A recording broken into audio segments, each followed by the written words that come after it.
welcome to Danu on Fire. Today I'm speaking to Chamika and Sandani about the upcoming show, the Mercedes-Benz show, and the best part is we are here at the Colombo Innovation Tower, correct? Yeah, that's correct. Correct, got it right, got it all right. Anyway, so I wanted to speak a little bit about the fact that this show celebrates local designers, upcoming designers who set off to have great careers in design. So this does not sort of stop you in terms of just fashion, it also goes into interior. So let's talk a little bit about what you guys have been doing, and you are a former student? Yes, former student. I'm an interior designer now. I have my own company, Canvas. Yeah. And how is Canvas doing, and what are the things that you were able to learn here that you were able to take there? Yeah, I mean, at AOD it was a full-on experience. Like, you know, I think it was really good that I studied here because it gave me a lot of exposure, and I was prepared even before, you know, I started the degree. We were exposed to a lot of design projects. And soon after, you know, I finished my degree, I was able to immediately start the company, and that was 10 years back. So, and you didn't want to work under anyone. You had enough experience, and it's a risk factor to start a business, but you were able to take it. Yes, actually, I mean, I was fortunate enough, I think, to get my own project just as I finished my degree, and that was quite a big project. And since then, you know, it's word of mouth. Yeah, so correct. And it just goes from one place to the other. Yeah, that's right. So interior side, interior and architecture is one line, but a tough line is of course the fashion line. It's a more competitive market because there's so much of talent and such a limited place to retail, and when you have a design that is locally produced and locally sourced, it becomes harder to sell because the price point becomes a problem, because when you can buy like a fake or like something that you get from like a no label brand for like 800 bucks. How is it for you? Number one, I need to know how to exactly say your brand name. Ikigai. It's Ikigai. Ikigai. Ikigai. I've actually worn Ikigai. Now it might not fit me, but that's a different story. But her cuts are very simple, very straightforward. It's like any day, any time. So, and you always like black. Yeah. I figured that out. Tell me about this year's collection and your showcasing. Yeah, so this time... You graduated when, like? In 2016. Right, okay. Yeah, so after graduating, I worked for MAS for 3 years and then started off on my own. So this time, we are actually showing ready-to-wear collection plus the bridal collection, because we do bridal as well. Right, okay. Yeah. And your bridals must be interesting. It's very minimal, very chic. Yeah. Yeah. Okay, so tell me, you know, one thing that we feel as Sri Lankans getting into design is the fact of sourcing fabric. It is a curse of all curses. It's a bigger curse at this point. How do you manage? So there is no specific place that I would say I buy fabric from, except for the bridal. The bridal fabric I always get from Fabric Gallery. But everything else, I kind of run around the whole place. And making fabric in this country is still an industry that is still trying to crawl up.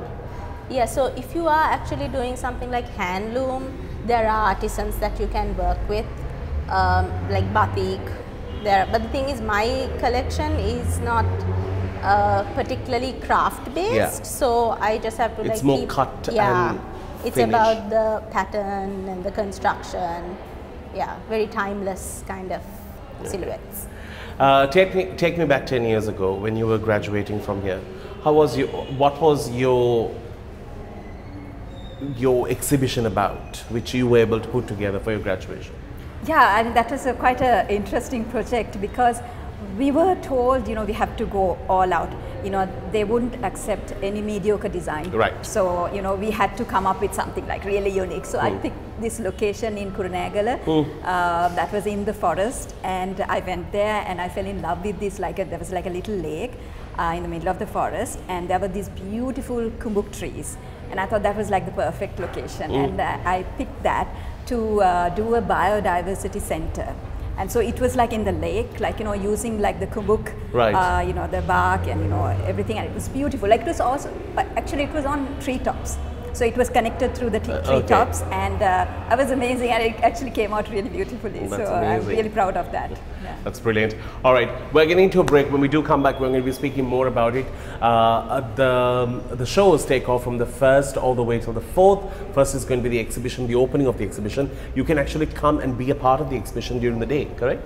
You can see all the youngsters doing their work, and every year I always fall in love with one or two of their designs, and I'm like, oh my God, I really like it. There's always somebody who's pushing the boundaries a little bit and being unique. We'll speak more when we do come back. Do stick around. Thank you for our treats. This is the Department of Coffee. I had to I'm actually sort of waiting to drink this. We'll see you up.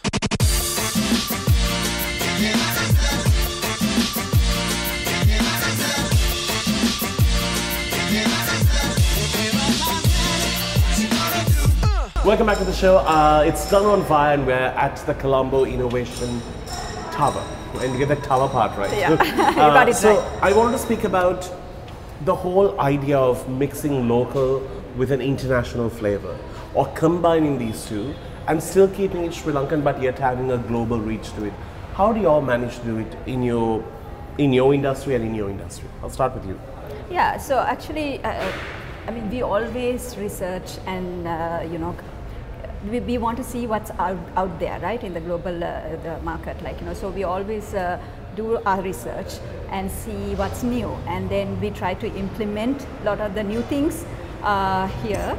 So our designs are very international, I would say, but we use our local products. So especially now in the last few years, it has been a huge challenge because of the import restrictions, right? So we work with local artisans. We get the local products, but which are international standards. So our designs are, if you look at it, they can be up there on par with the international standards, but they are all produced here. With our local carpenters, the local materials.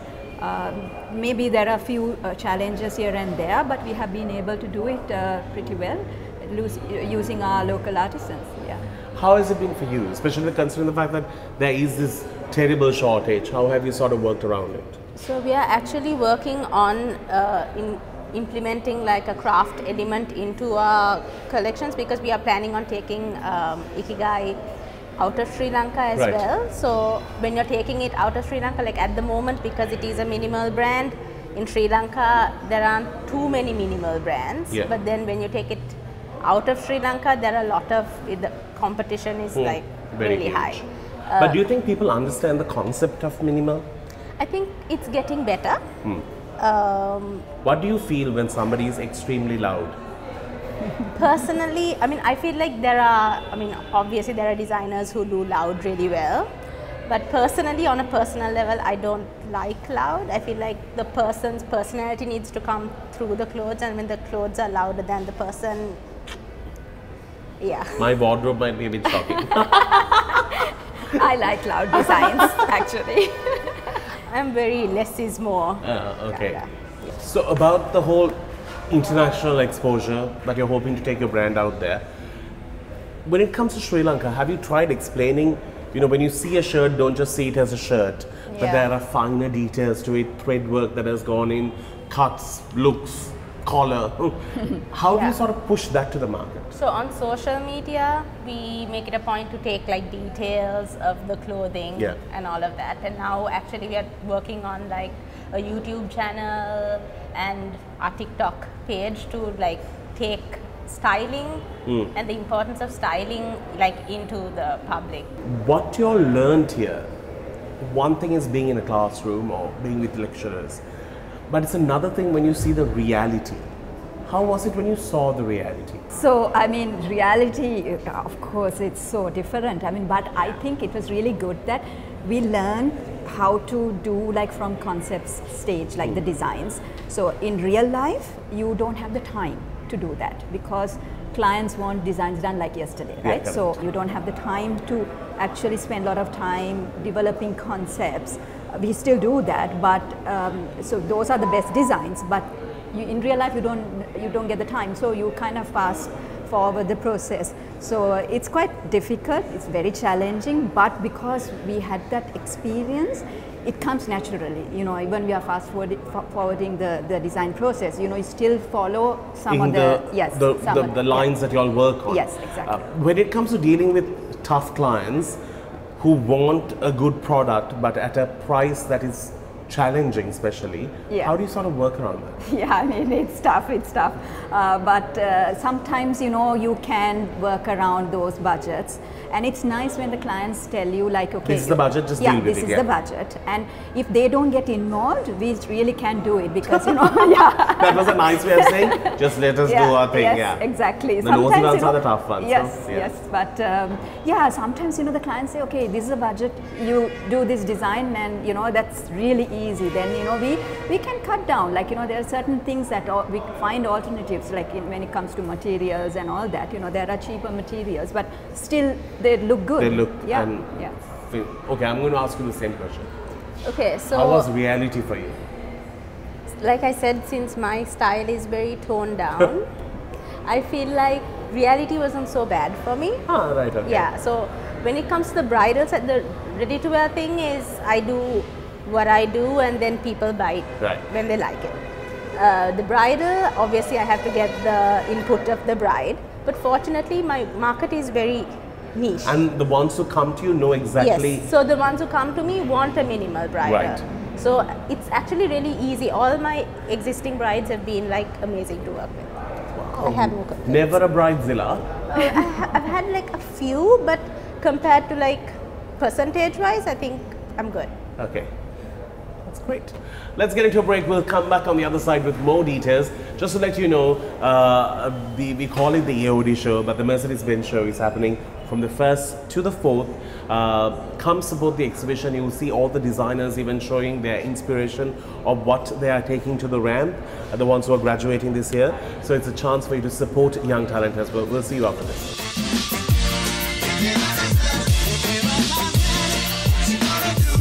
Welcome back to the show. It's our final segment. We're speaking to these two very talented personalities about design and working in Sri Lanka and on those lines. Now I wanted to ask you, as someone who has been in the field of architecture, interior, all of that, working and talking to buildings, what have you done? Your exposure with international work, how has that been? Yeah, actually we have completed few projects overseas, Hong Kong, Malaysia and in India. It's very interesting because, you know, you get to work with their local contractors. Yeah. So, you know, we did this project in Hong Kong and we had to work with the Chinese contractors and they couldn't speak English. They're here. So, yeah, but then we had to actually, you know, communicate through our design, the details. Right. And, you know, that was really cool. They got it spot on and it was, it came out beautifully. So like that we have worked on several projects, and also right now we are working on a few projects in the UK and Dubai as well. So yeah, and there when it comes to purchasing the things that you really have in your mind, you can make it happen.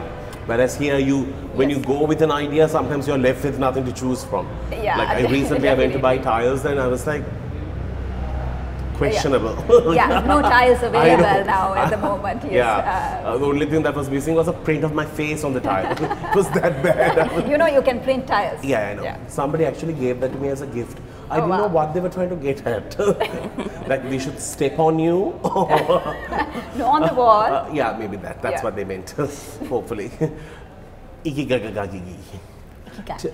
Tell me about Ikigai. What does that word mean? It's actually a Japanese concept. And do people say it right? Most of the time, yes. Yeah. I actually get a lot of people who send me pictures of the book. Ikigai. Because there's a book called Ikigai. So it's a Japanese concept. I came across it when I was watching Oshin. You know, getting ready for my final collection.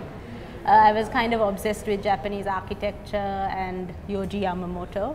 So I was doing like all my research on Japanese things related to Japan, and I came across this concept. It basically means a reason for being.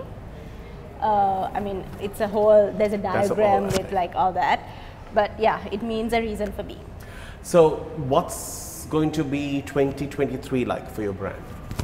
So actually we're completing our 4th year. Right. And we launched just before the terror attacks, and then COVID, and then now an economic crisis. So there's a lot we want to do, and we are launching our website next year, early next year, with the next collection that's coming out. So how many pieces would you put out in a collection? We put about 15 looks and about maximum 30 pieces per style. 30 pieces? Yeah. In all sizes? Yeah. And there's also a color variation within that 30. Right, okay. And also I wanted to ask you, what is the biggest size you go up to? We go up to an XL. And why? Because you know Sri Lankans are known for a bit of a voluptuous stomach. How do I answer that? No, so XL, we haven't really had complaints. Okay? So, I mean, we do customize sizes. The thing is, we kind of took a backseat on the whole customizing situation because of the lack of fabric at the moment. Because when you stitch for one person like me, you can stitch for 2 people like you. Tell me the truth. Not necessarily. So, we do up to an XL. But then, yeah, if you need a bigger size, you can always DM us on Instagram and we customize another size for you. Amazing. So, for somebody who is watching, young, artistic, interested but lost, why would you tell them to come and be a part of this program? If you're, I believe, if you're passionate about something, you have to, follow your dreams. I mean, that's what I did, because I started interior design quite late in life. I found that that was my passion. You have to do what you like. It doesn't become like a job then. So if you're passionate about design, then I would say just go ahead and do it. Yeah. Because there are opportunities, even with all these challenges, there are a lot of opportunities for designers in this country. You?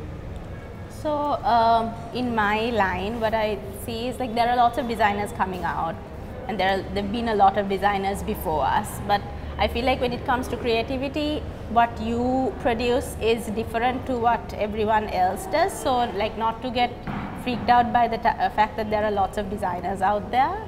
And if you're creative, like what she said, even I started following design a little late in life. I did like a bunch of other things and eventually before. And I mean, I always wanted to be a designer since I was like 12. But at that time, as soon as I was done with my A-levels, design wasn't so big and they didn't have like too many design schools in Sri Lanka. But now I feel like, and then when I got to know about AOD, you got to know about so many as well. But it's amazing how we have so much of talent, and it's a part that we need to play in believing in our talent and saying, come, let's do this. Yeah. Amazing. Thank you so very much for being here, and thanks for all what you have achieved and shared the stories with me. Thank you to Local. That's where we are right now. It's Department of Coffee. This branch is called Local. They fed us amazing food. We need to say goodbye right now on the show. All the very best to the team here at AOD in putting up a good show. We will see you soon. Until then, keep smiling. It's a wrap. Let's dance tonight. If I asked you to dance, would you say yes? If I asked you to dance, would you say yes? Yes, yes, yes, yes, yes, yes, yes, yes.